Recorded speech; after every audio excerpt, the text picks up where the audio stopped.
working in my Cebuano.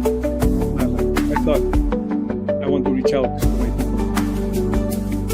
So karon is meron akong live about medicine. Kumusta mga Cebuano, mga Bisaya?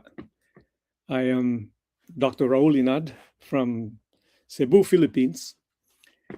I would like to reach out to my people because I've been away for a longest time, pero kinahanglan nga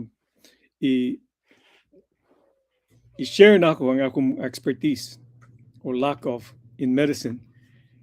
Kay importante nga sabto na to ang unsay atong gikaon.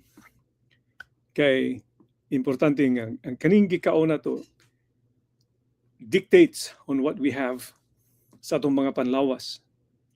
Now, in particular, what I would like to discuss is carbohydrates, rice.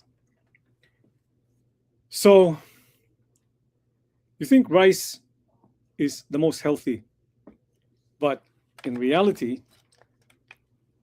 it can affect your metabolism sa imong especially sa sugar nimo.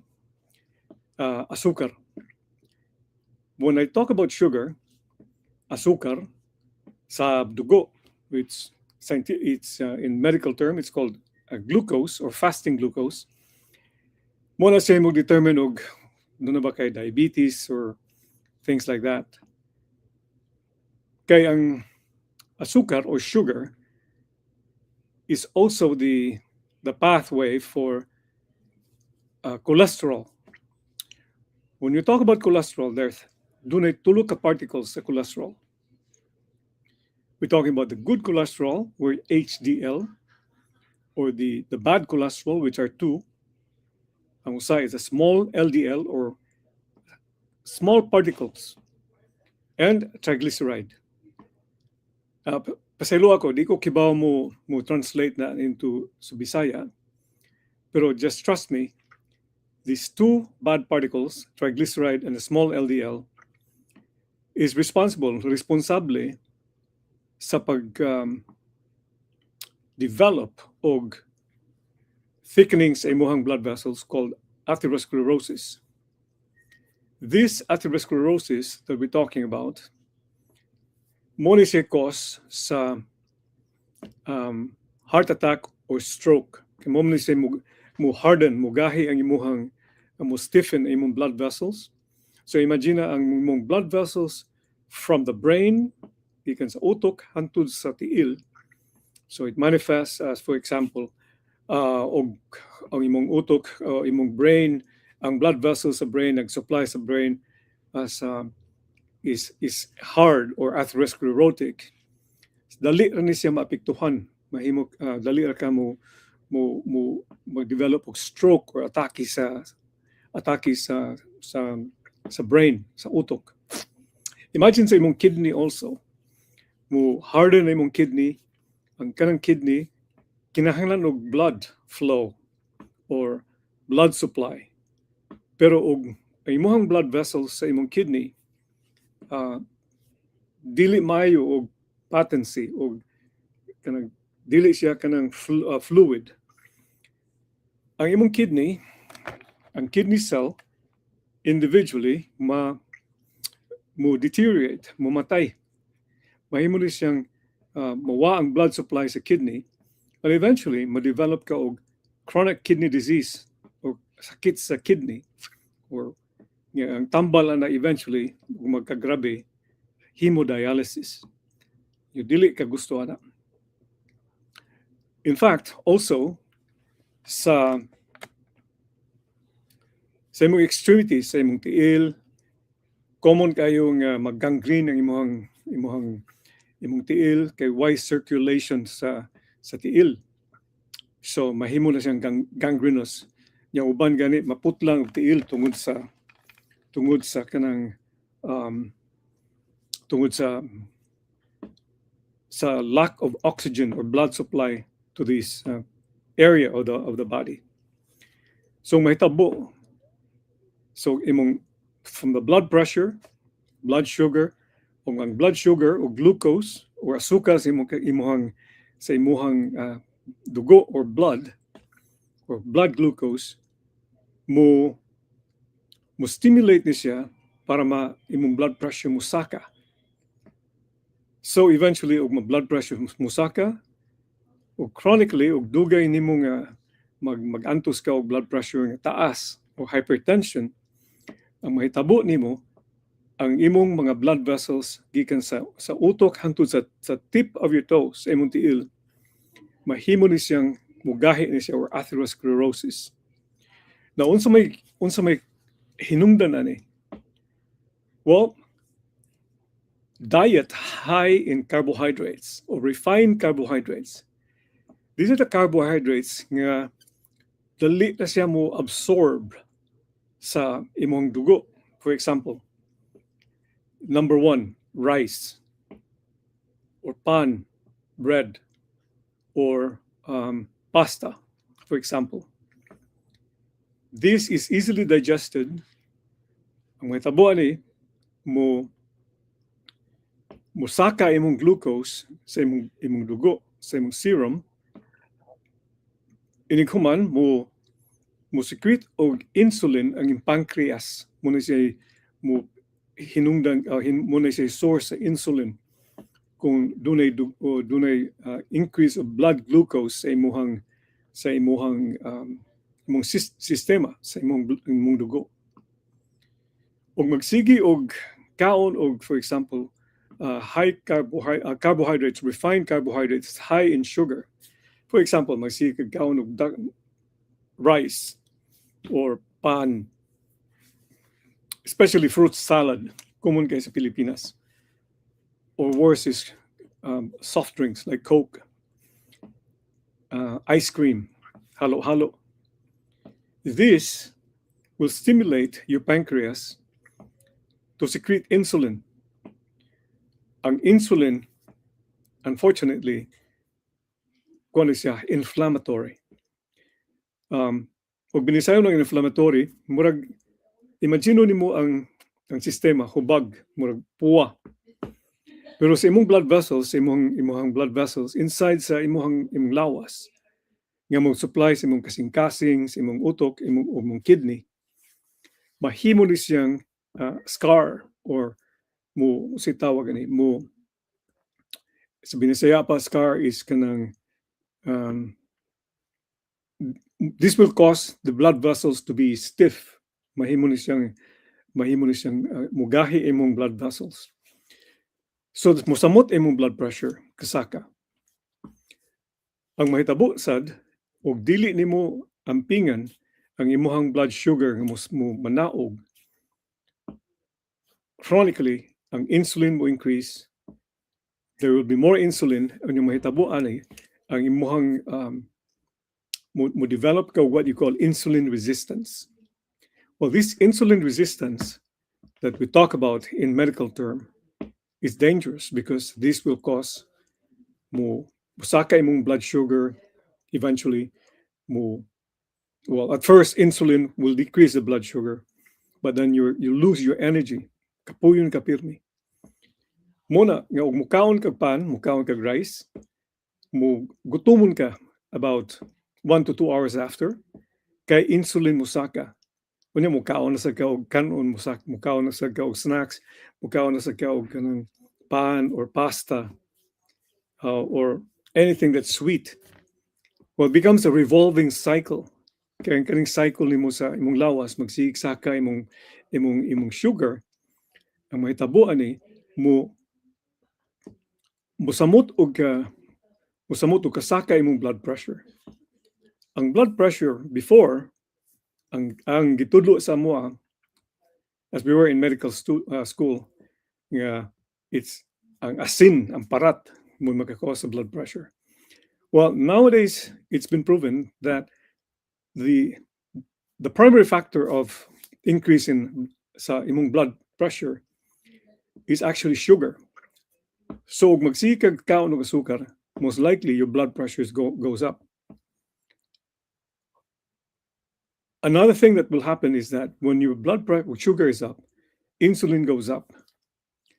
Musaka ang insulin, may tabo, mo increase o mudaghan ang imuhang fat cells sa imuhang bariga, or what you call imong puson. Well, kaning fat sa puson will actually stimulate the state of insulin resistance, which is magkagrabini siya ang imuhang ang fat around the cells in the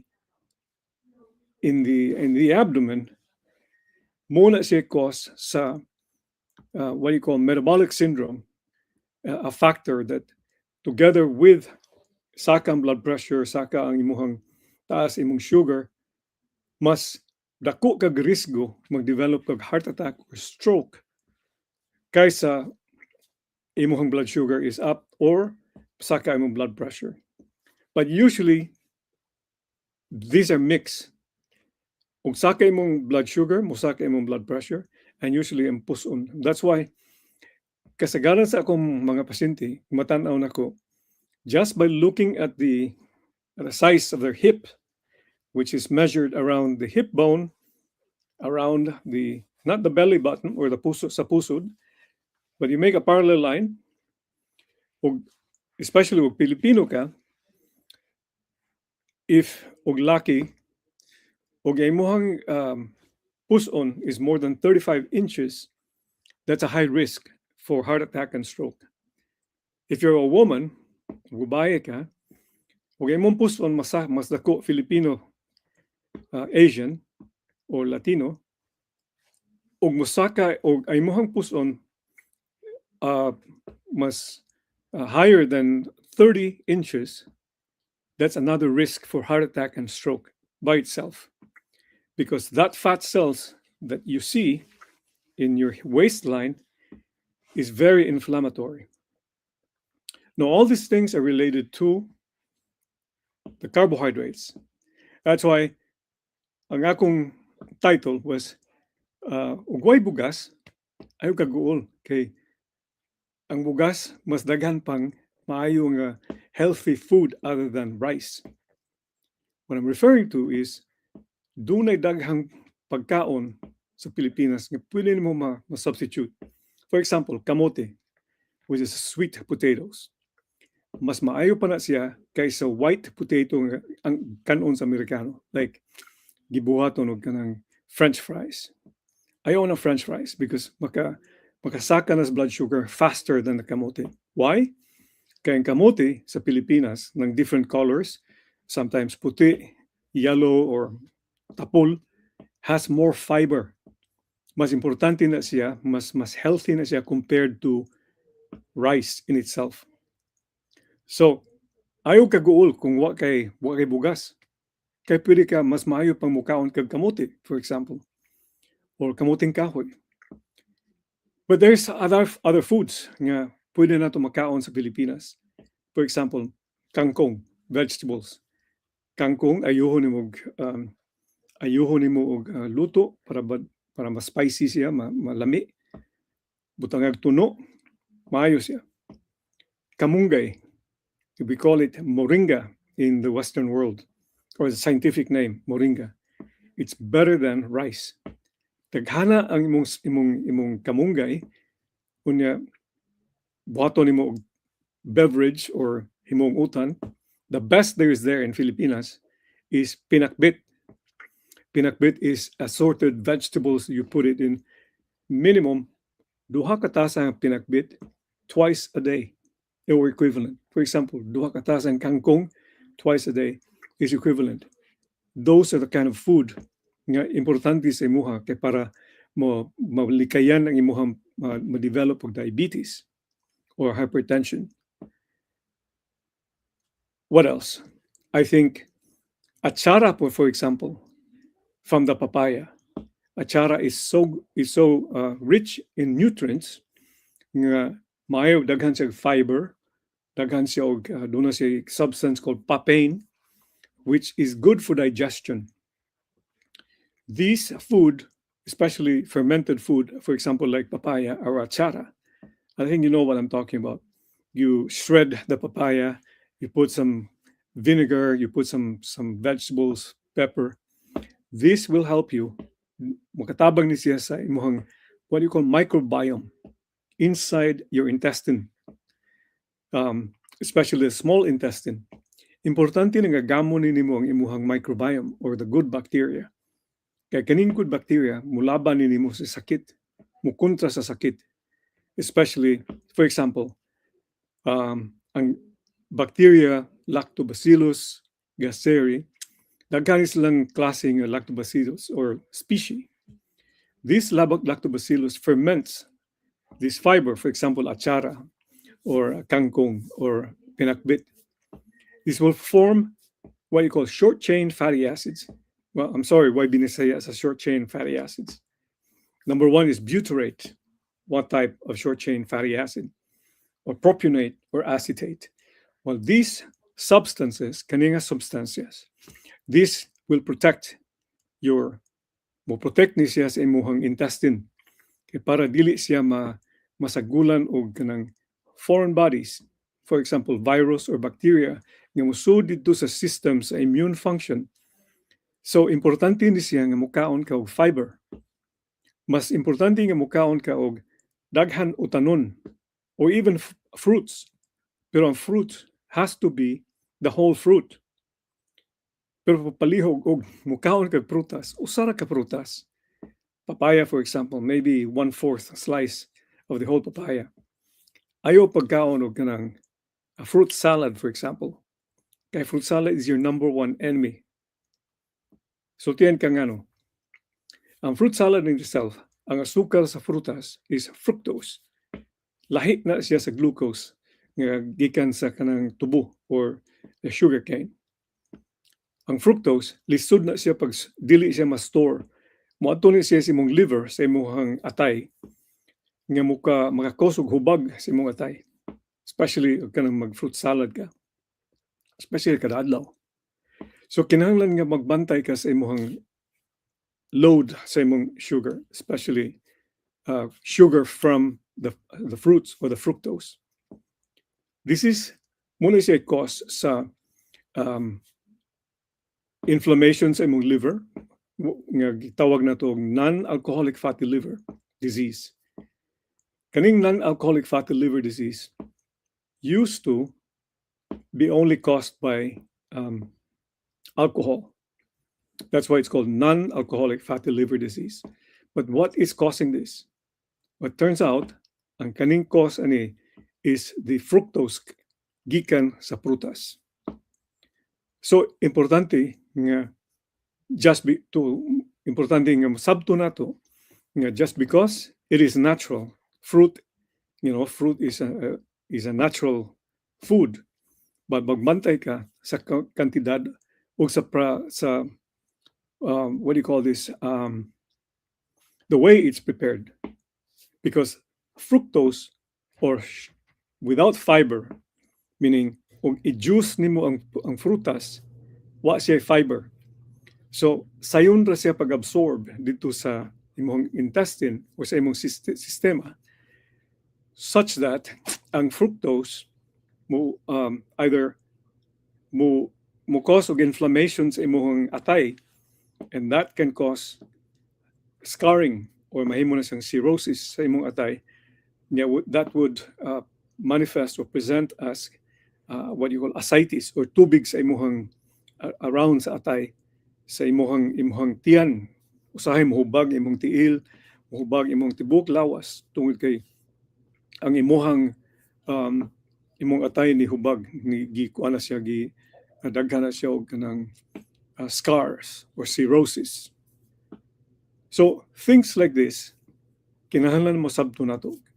Kay bisan natural ang imong gipagkaon, for example kanang prutas, pero is good, but it has to be kinahanglan kanon nimo nga tibuok with fiber, dili fruit juice. So back again, ang bugas, ang rice is good, pero ay kaguol ug wa kay bugas. Kay daghan mas healthy compared mas healthy nga food compared sa bugas. For example, sa Pilipinas or even Asian countries, nga may imong makanon kay ang mas healthy siya tungod kay less ang sugar. For example, vegetables like kangkong, agbati, kamunggay, pinakbit. And for goodness sake, ang Pilipinas daghan kay siya og dagat. Importante nga amiguhon na to ang isda. Ang isda mas maayo nga mas healthy nga pagkaon compared to meat or karne. So ug mukaon ka og utanon, hugaw-hugawan nimo og kanang isda or kinhason, mas maayo pa na siya kaysa magdepend ka sa bugas. Daghan ako makita nga mga video sa social media nga tungod sa krisis, way bugas. Pero kambyuhon na to atong panghunahuna. Let us not be dependent on rice, because rice in itself, I can tell you, is not the healthiest food. Dili siya pinaka-healthy nga pagkaon. Importante ang utanon. Ang prutas nga tibuok, dili ang juice. Dili ang halo-halo, dili ang ice cream, or worse is the fruit salad. Kaya the fruit salad that I know growing up, pagtubo ko, it was so good. Prutas, sliceon, butangan og ice cream, butangan og kondensada, leche kondensada. Yeah, lami, pero dili na maayo para sa itong panlawas. Kaya binimo, ang sugar, ang asukar, especially sa imuhang glucose, asukar gikan sa kanang gikan sa sugar cane or tubo or some table sugar is not the best. It's your enemy. The worst is the fructose or the sugar, ang asukar gikan sa prutas or fructose is more inflammatory. So I hope you like this kind of video. Please drop a comment, ask questions. Puntahan na ta mag-istorya ta. I will give you some tips on what kind of food mas healthy. So if you have any questions of nung na kayo pangutana parte sa panlawas, sa wellness, please drop a comment. Salamat kayo sa pag-tune in sa channel. Kalimot o subscribe, especially if you're from the Philippines. I would like to hear from you. Or kung makasabot ka sa akong Binisaya, Cebuano, maayo nga mag-istorya Cebuano kay para makatabang sa mga tao, sa atong mga kababayan. Please share, ipasa sa inyong mga amiga, sa inyong pamilya. Kay every Monday, Wednesday, or Friday, around this time, 9 to 10, mag-live ko kay para maka-share ko sa akong expertise. I'm an internal medicine specialist and also functional medicine.